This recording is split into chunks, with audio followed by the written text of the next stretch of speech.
Al doctor Sebastián López, catedrático, experto en Derecho Constitucional. Doctor López, bienvenido.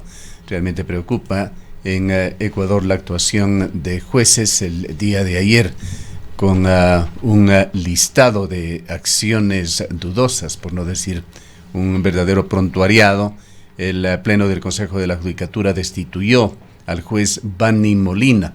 Se había comprobado una serie de infracciones graves, muy graves, que habrían atentado a la Administración de Justicia en Ecuador. Los jueces están interviniendo en todo tipo de casos, en algunos casos con criminales de alta peligrosidad, en otra con políticos corruptos, en otra con decisiones judiciales que tienen que ver con la designación de cargos que se las define ya sea en el Consejo de Participación Ciudadana o Control Social, así como actuaciones sobre estos mismos temas que se dan desde otras instancias del Estado, como la Asamblea. Quisiéramos conocer su punto de vista sobre este tema que sin duda afecta y muy significativamente a la seguridad jurídica en el país. Muy buenos días, encantado de estar acá en el programa. Efectivamente, Gustavo, usted bien lo ha retratado y lo ha notado, cómo existe esta crisis respecto a la administración en el sistema de justicia. Vemos cómo jueces de Manglar Alto, jueces de Paján, jueces de la Concordia desnaturalizan el ejercicio de las garantías constitucionales, unas veces en favor de temas de naturaleza eminentemente política, incluso interviniendo en los trámites propios de la discusión del Parlamento Nacional y la Asamblea, en otros en cuestionados casos respecto de delitos y también actores políticos que han usado o mal usado las garantías constitucionales. Y es que la gente no se da cuenta, efectivamente, que esta crispación política y esta mal utilización del sistema de garantías lo que hace es socavar la institucionalidad, socavar la democracia y naturalmente el desprestigio en la seguridad jurídica y en las instituciones del derecho. Lo que se pediría naturalmente a los operadores jurídicos es un poco de prudencia constitucional, es decir, respeto a la Constitución, al orden jurídico constituido y por lo tanto una aplicación correcta del sistema de garantías. Lo que sucede, y a mí me apena, Gustavo, y también me tiene preocupado, es que a pretexto de tener que regular bien el sistema de garantías, las garantías terminen siendo restringidas y eso es preocupante en un estado en donde es necesario un límite al poder público a través del uso de garantías constitucionales básicas. La verdad es que en Ecuador no hemos apreciado lo importante que es el respeto a la institucionalidad. Fíjese usted, Europa, y tras los acontecimientos de la segunda posguerra, ¿cuánto les costó apreciar y valorar la institucionalidad democrática? Claro, como no hemos tenido esos antecedentes históricos en el caso ecuatoriano, la institucionalidad es una cosa que se la pasa por encima y cualquiera desgasta naturalmente el uso de la Constitución.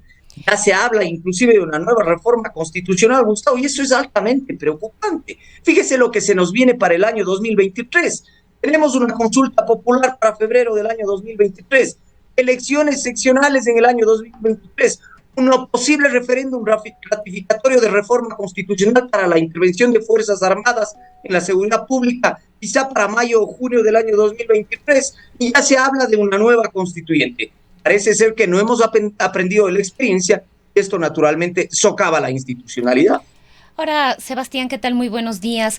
Cuando pensamos en lo que está ocurriendo en el ámbito de la justicia respecto de estos jueces que nos está permitiendo precisamente este análisis, nos preguntamos si se debe avanzar o proceder en nuevos y diversos procesos de evaluación o se debe hacer una depuración, en este caso de la función judicial, se debe reestructurar, el Consejo de la Judicatura necesita reformarse, se necesita cambios. Entendemos que muchos de estos aspectos pasan ya no por la norma, ya no por las regulaciones, sino efectivamente es un tema ya de ética y de moral de cada uno de los profesionales. No obstante, es necesario hacer una depuración, es posible hacer una depuración dentro de la función judicial.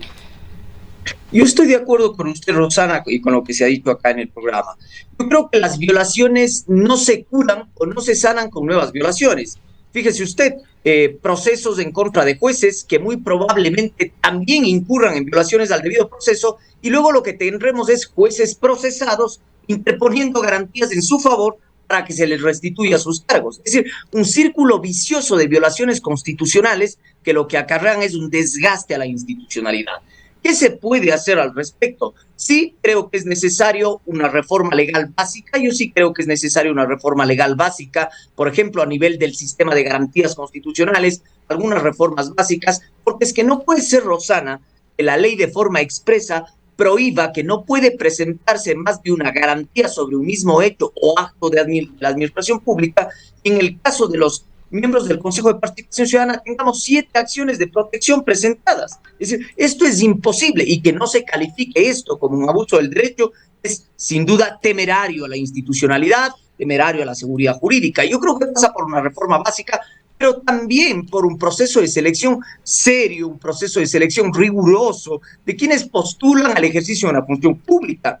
Fíjese que en determinados países ejercer una función pública es lo último que hace un servidor, un ciudadano, ¿no? Es decir, el servicio y la función pública se ven como una suerte de premio luego del ejercicio público. Es decir, esto acá más bien tenemos funcionarios mal evaluados, tenemos funcionarios con expedientes sin duda tachados, y esto va minando la institucionalidad. Es necesario un proceso de reforma mínima a nivel legal, no necesariamente constitucional, verdaderos procesos de selección y valoración de carpetas de quienes van al ejercicio de la función pública, y naturalmente la ética en la formación y el ejercicio de la gestión pública, que es lo que está faltando. Esto pasa naturalmente por una formación en valores y una formación adecuada. Acá la institucionalidad nos hemos pasado por encima, la Constitución no deja de ser una norma más que se la viola todos los días, pero paradójicamente nos llenamos la boca todo el tiempo de que la Constitución tiene que ser preservada, que la Constitución es la norma fundamental y el pacto fundacional que tiene que respetarse. Ahora, los problemas de institucionalidad pasan por las principales funciones del Estado. Allí está el caso del Consejo de la Judicatura, con todo el drama que se ha dado alrededor. Al fin, el 16 de diciembre, la Corte Nacional de Justicia remitió esa cuarta terna con la expectativa de que por fin se elija vocal y en consecuencia un presidente del Consejo de la Judicatura, que a su vez es un organismo que tiene que tomar delicadas decisiones en este caso de extralimitación de funciones y decisiones muy controversiales de los jueces. Gustavo, algo que quizá complementa la pregunta de Rosana y lo que usted ahora nos consulta. ¿Cómo funcionan algunas democracias avanzadas? Las democracias avanzadas no es porque funcionen porque la Constitución realmente sea el límite intocable, sino porque existen reglas que no están escritas en la Constitución, pero que se preservan. Existen acuerdos institucionales que no se tocan, existen reglas que no están en la Constitución, en las normas jurídicas positivas, pero que se cumplen, pero que se respetan. Levinsky lo ha dicho claramente, su obra ¿Cómo mueren las democracias? Bueno, es que las democracias mueren cuando efectivamente las reglas que no están escritas sin duda son violadas. Y vea usted el caso peruano, vea usted el caso latinoamericano, el caso ecuatoriano, la crisis de institucionalidad en nuestro país, legislativo versus ejecutivo, ejecutivo versus legislativo, función judicial versus legislativo, Consejo de Participación Ciudadana ahí también. Incluso, o sea, esto es intolerable dentro de la democracia constitucional ecuatoriana. Y claro, mientras no se asuma con responsabilidad cada una de las funciones y competencias, existe esta mezquindad de ciertos grupos políticos, existe estas crispaciones políticas, lo que tenemos es un desgaste apresurado de la institucionalidad de la democracia. Por ahí alguien decía, la defensa de la institucionalidad es lo más valioso que tenemos. Y es que la institucionalidad se preserva, se cuida no solo con lo que las instituciones procuran o hacen, sino es lo que se hace con las instituciones. Y naturalmente ya vemos qué es lo que han hecho nuestra clase política, nuestros políticos con las instituciones, y esto desgasta y socava la democracia ecuatoriana. Mientras no aprendamos del pasado, estaremos condenados a repetirlo. Ahora, hay un problema sistémico en Ecuador. Consultamos ya a algún otro experto en derecho constitucional sobre si la presencia de los 14 nuevos jueces especializados en corrupción y crimen organizado iban a poner orden en esta situación caótica que se ha estado dando en la justicia con la actuación de jueces como Bani Molina, pero señala que la estructura legal de Ecuador no impedirá esto, que seguirán presentándose acciones de protección en cualquier sector urbano o rural en el país. Fíjese, Gustavo, lo que es tener un puñado pequeño de jueces anticorrupción, es decir, calificados, si me permite usted la expresión, calificados como unos jueces élite respecto de la defensa y lucha contra la corrupción. Es que esto debería ser una característica común dentro del ejercicio de la función judicial. Es decir, todos los jueces deberían tener los medios, los recursos y la preparación suficiente, y no solo un puñado de jueces que hoy son calificados como unos, yo diría, unos jueces élites que van a luchar contra la corrupción. No es desconocido para ningún ecuatoriano que las juezas y jueces no tienen papel, no tienen tóner, no tienen los medios necesarios para su sistema de administración de justicia, pero hoy por hoy, paradójicamente, tiene un puñado de jueces especializados, entre comillas, para el ejercicio y la lucha contra la corrupción. Unos jueces que se supone deberían estar capacitados y todo, pero es que esto debería ser transversal a todo el ejercicio de la función pública de administración de justicia. Pero eso no sucede en el caso ecuatoriano. La solución no es tener unos jueces, entre comillas, especializados en la lucha contra la corrupción, si el desgaste de la institucionalidad se procura a todo nivel dentro del sistema de administración de justicia, ¿no? También nos hablaba la presidenta de la Corte de Justicia en la provincia de La Suay sobre la necesidad de que el Consejo de la Judicatura considere la creación de salas y la presencia de jueces especializados en derecho constitucional, que es algo que está haciendo falta en la justicia. Sí, y esto responde quizá a la inquietud también que nos planteaba Rosana. Yo creo que una reforma legal mínima es necesario. Por ejemplo, esto de los jueces constitucionales como jueces especializados, ciertamente que es necesario, pero hay otras cosas básicas también que deberían discutirse. Piense usted, Gustavo, esta idea descabellada de tener jueces multicompetentes en el Ecuador, es decir, jueces que conocen de materia civil, penal, constitucional. Es decir, no podemos tener esta idea de jueces multicompetentes y pensar que estos jueces van a funcionar de manera efectiva. Si es que usted no tiene un juez especializado en la técnica, en el proceso constitucional, en la técnica y en el proceso penal, va a tener las cosas que hoy tiene. Pero por otro lado, habría que explicarse por qué este abuso y esta distorsión del uso de las garantías constitucionales. Yo decía hace un momento, sí, una reforma legal mínima resulta básica, pero es que en el Ecuador leyes tenemos de todo. Quizá unos ajustes legales básicos son necesarios. Los jueces especializados, la eliminación de los jueces multicompetentes, quizá revisar algún procedimiento en garantías constitucionales, esta fuerte intervención que tiene siempre la función judicial en relación con la intervención y el bloqueo del proceso parlamentario. Esto no es admisible. En el caso español, hoy por hoy también se discute algo parecido. No pueden renovar los miembros del Tribunal Constitucional porque es que efectivamente están atrincherados en el Tribunal Constitucional español. Existe un bloqueo a través de medidas constitucionales para que el Parlamento no pueda discutir. Esto es inadmisible en una democracia. Impedir que el Parlamento discuta, ejerza una función de deliberación y debate público es inadmisible. Tan inadmisible como es la posición que ha tenido también el presidente de la Asamblea Nacional, que hace algún tiempo decía que es que acá no se van a cumplir las sentencias constitucionales. A la fuerza y a regañadientes existe un cumplimiento de una sentencia mala dada, ciertamente, pero existen los mecanismos necesarios de revisión de esas sentencias, recursos de revisión, recursos de apelación, y debe seguirse el camino y la institucionalidad pasada. De lo contrario, seguiremos en la misma discusión. Otro tema, Sebastián, que es importante avanzar en algunas reflexiones, es cómo blindarle a la justicia de la intromisión, en este caso, de la política e incluso de otros casos mucho más graves, que sería la inclusión del narcotráfico. Los jueces independientes y el proceso de selección, me parece, Rosana, que es lo clave acá, como lo discutíamos hace un momento. Verdaderos procesos de selección de jueces garantizan sin duda la independencia.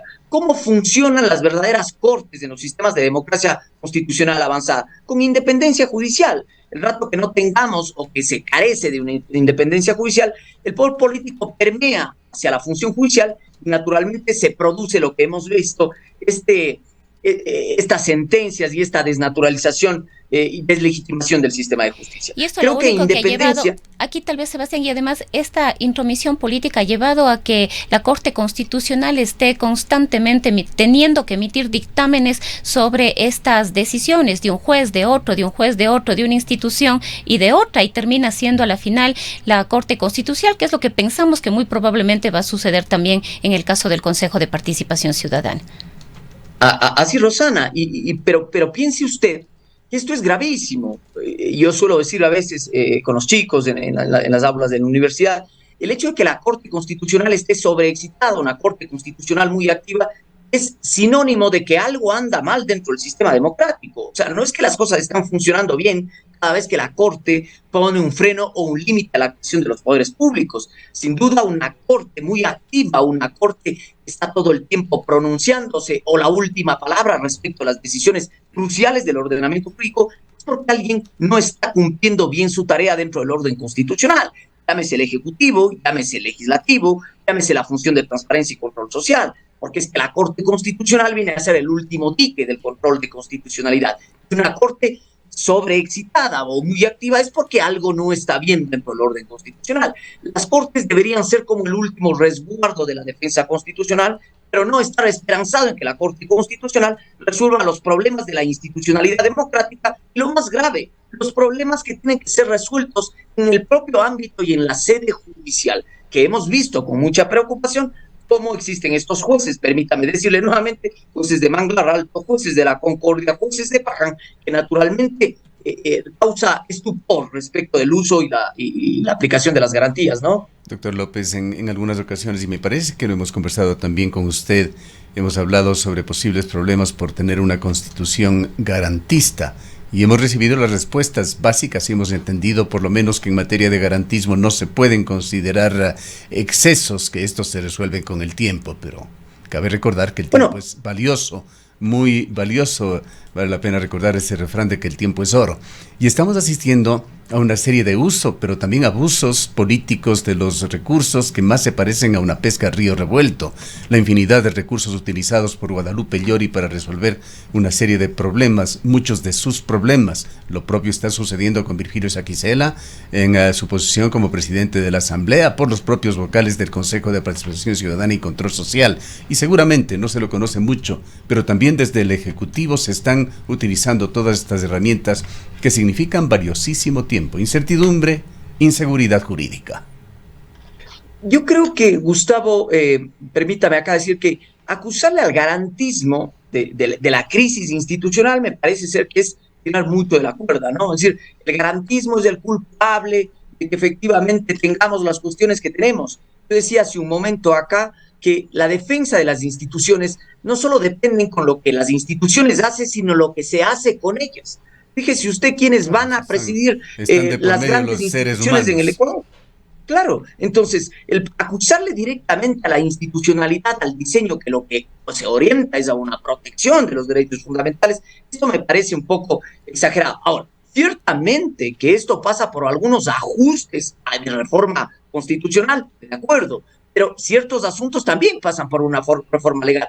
Fíjese usted, Gustavo, un ejecutivo planteando a consulta popular para la reforma constitucional el tema de la disminución en el número de asambleístas, o el tema del porcentaje mínimo en los partidos políticos. Pregunto yo, ¿para qué está la Asamblea Nacional?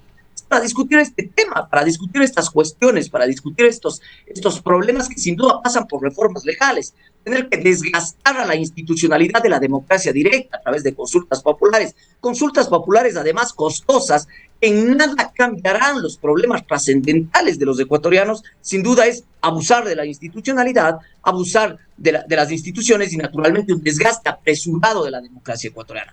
La vigencia y el prestigio de las instituciones dependen de lo que ellas hacen, pero también de lo que se hace con ellas. Reformas son necesarias, ajustes legales son necesarios, pero acusar al garantismo o acusar al sistema y diseño de protección de los derechos fundamentales me parece exagerado en una situación del país en donde el uso distorsionado ha venido por los operadores jurídicos para favorecer a ciertas cuestiones políticas puntuales, a ciertas cuestiones de naturaleza penal que deben ser cuestionadas y sancionadas, ¿no? Con todos los antecedentes que se han dado en este 2022, todas las reflexiones además que generan, ¿aspira usted a que exista algún cambio, algún golpe de timón que dé mejores esperanzas con respecto a estos temas para el próximo año, doctor López? Yo aquí, Gustavo, soy escéptico de lo que sucederá en el futuro, y me refiero en el próximo año, ¿no? Fíjese usted, yo decía hace un momento, tenemos una consulta popular para febrero del año 2023, tenemos elecciones seccionales. Muy probablemente a partir de la reforma y la iniciativa que ha presentado el presidente para la participación de Fuerzas Armadas en la seguridad nacional, para mayo o junio tendremos también un referéndum ratificatorio de reforma constitucional. Es decir, acá se piensa que cambiando la Constitución los temas cambian naturalmente por arte de magia. Yo le veo muy difícil. Y no se olviden, en el horizonte, Gustavo, la institución de la muerte cruzada sigue ahí. El legislativo ha amenazado nuevamente con una posible destitución al presidente de la República. El presidente de la República se estará pensando lo propio y habría que preguntarse, ¿qué pasa si gana el no en la consulta popular? Naturalmente, la muerte cruzada estará ahí. Si el Ejecutivo gana el sí, ¿se solucionarán los problemas trascendentales de los ecuatorianos? Me parece que no. Es decir, la crisis institucional parece no haberse despejado en el corto plazo, en el mediano plazo. Lo que tendremos es una amenaza constante de una muerte cruzada, porque es que el manejo de la institucionalidad en este país no se ha respetado, no se tiene conciencia del valor de la democracia y el respeto a la institucionalidad. Y esto son cortes pequeños a la democracia, es, como decía Levinsky en esta obra, son muertes pequeñas, actos de muerte pequeña a la democracia que van desgastando la institucionalidad. Y hacia eso nos veremos abocados. La muerte cruzada sigue ahí y creo que será motivo de discusión en el corto plazo. Para finalizar, doctor López, ¿cómo ha visto usted esas declaraciones que se han dado? Se han escrito incluso algunos artículos de prensa que reflejan una especie de perspicacia, diríamos, con respecto a los anexos de las preguntas de consulta popular, particularmente aquellas del referéndum, con respecto a las disposiciones transitorias contenidas en esos anexos. Lo que se dice básicamente y se interpreta es que podrían en algunas de las preguntas tratarse de una especie de caballo de Troya, de que habrá espacios y amplios, muy amplios, que podrían llegar hasta 1 año y medio, en los cuales el Estado central tendría la dirimencia y la posibilidad de emitir cualquier tipo de decreto que vaya incluso en contra del espíritu de las preguntas. Qué bueno que existan estos espacios de discusión, Gustavo, y estos momentos de reflexión a través de personas que se han interesado en leer las preguntas que serán puestas a consulta popular, porque es que la consulta popular, siendo un mecanismo de democracia directa que demanda de los poderes públicos la aplicación directa e inmediata del pronunciamiento popular, es saboteado por la puerta trasera, cuando en los anexos vemos que muchos de estos pronunciamientos tardarán algún tiempo en ejecutarse y por lo tanto no obedecerán a un pronunciamiento popular directo. Nuevamente la pregunta central, ¿y esto entonces cambia los problemas centrales de los ecuatorianos frente a estas preguntas que ni siquiera serán de cumplimiento directo e inmediato, sino que a través, como este caballo de Troya o ingresando por la puerta trasera, saboteando el pronunciamiento popular, son de dilatada implementación dentro del orden público? Me parece ser que, naturalmente, ahí asistimos una vez más a la prueba patente de cómo se ha manoseado la institucionalidad, de cómo una consulta popular en nada va a resolver los temas centrales, y creo que deberíamos tomarnos en serio la institucionalidad democrática y por lo tanto respetar las instituciones. Es de esperarse que ojalá esto de la muerte cruzada desaparezca también del texto constitucional. No ha servido sino para el chantaje constante de la Asamblea al Ejecutivo y del Ejecutivo a la Asamblea. Ya se plantea la discusión en el orden constitucional si es posible o no una nueva muerte cruzada dentro del orden público ecuatoriano. Es decir, fíjense en las discusiones en las que pasamos. Unas preguntas que ahora con unos anexos impiden que el pronunciamiento popular sea de aplicación directa.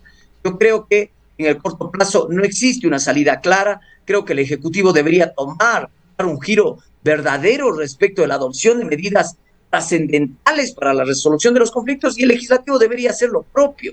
Un Consejo de Participación Ciudadana también, por otro lado, que más ha pasado interesado en el manejo del poder público antes que en la defensa de las instituciones. Ninguna de las atribuciones constitucionales asignadas al Consejo de Participación se han cumplido efectivamente.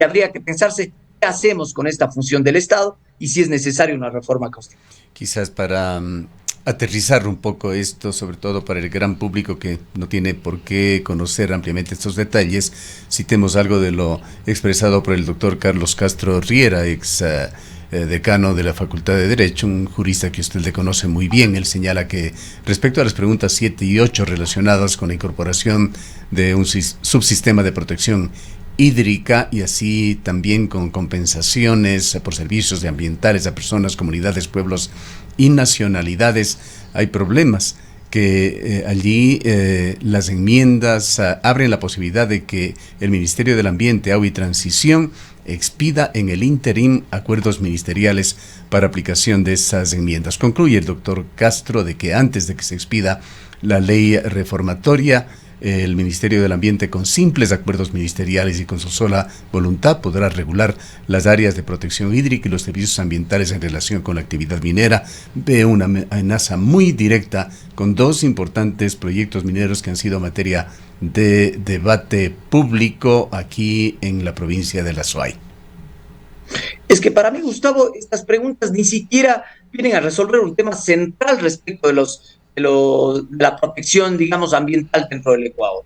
Y como bien lo ha señalado usted, a partir del pronunciamiento del doctor Carlos Castro, es que lo que sucederá acá es que tendremos decisiones administrativas que estarán saboteando el pronunciamiento popular, dependiendo de cuál sea el pronunciamiento, y por lo tanto la voluntad popular no se podrá ser efectiva, porque hasta que se implemente, en el caso de ganar esta pregunta, naturalmente, esto obedecerá a la decisión administrativa del poder político de turno. Y esto es imposible, esto no se entiende cómo a través de un mecanismo de democracia directa.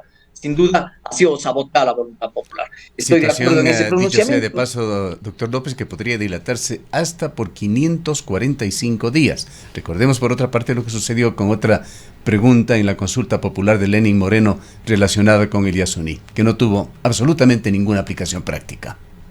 Sí, el tema pasa por una cuestión de voluntad y decisión política, Gustavo, es que hemos dicho acá. Algunas preguntas tomarán un año y medio en su implementación.